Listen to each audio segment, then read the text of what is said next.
समस्त को नमस्कार। आसत गोटे सहज तरीके गुणन शिखा अति सहज केमती गुणन कर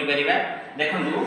85 इंटू 65 इंटू 65 गुणन कला बेले सहज करने प्रथम 8 सहित 6 को गुणन कर दियंतु 8 सहित 6 848 एवं लिख देलो 48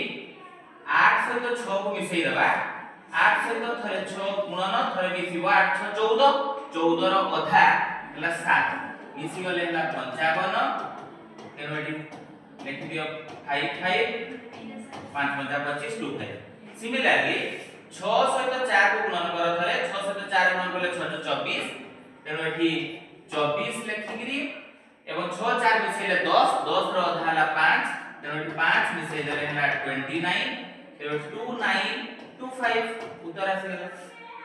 सेति 3 सहित 7 को गुणन करले 7 3 21 2 रे 21 एवं 7 और 3 को जोग करले 10 10 रो अधा हला 5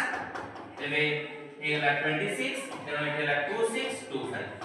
सेति 9 सहित 7 को गुणन करले 9 7 63 6 3 63 9 7 63 लिख देले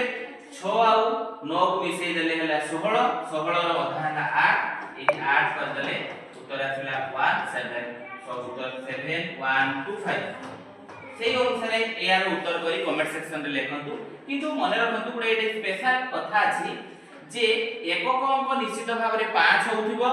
एवं दशक अंक दय सब बेले मिसी कि जुग्म संख्या होउथिबो एटा गुडे तार स्पेशल कैटेगरी दशक अंक दुई जण मिसी कि होउथिबो जुग्म संख्या मिसिले एवं एकक अंक निश्चित भाव रे 5 थिबा आवश्यक सहज रे गुणन करिया पई एटा एवं आपण सेही अनुसार जदि करि पारुचंती तेबे कमेंट सेक्शन रे यार गुणफल करी कि जणा। नमस्कार।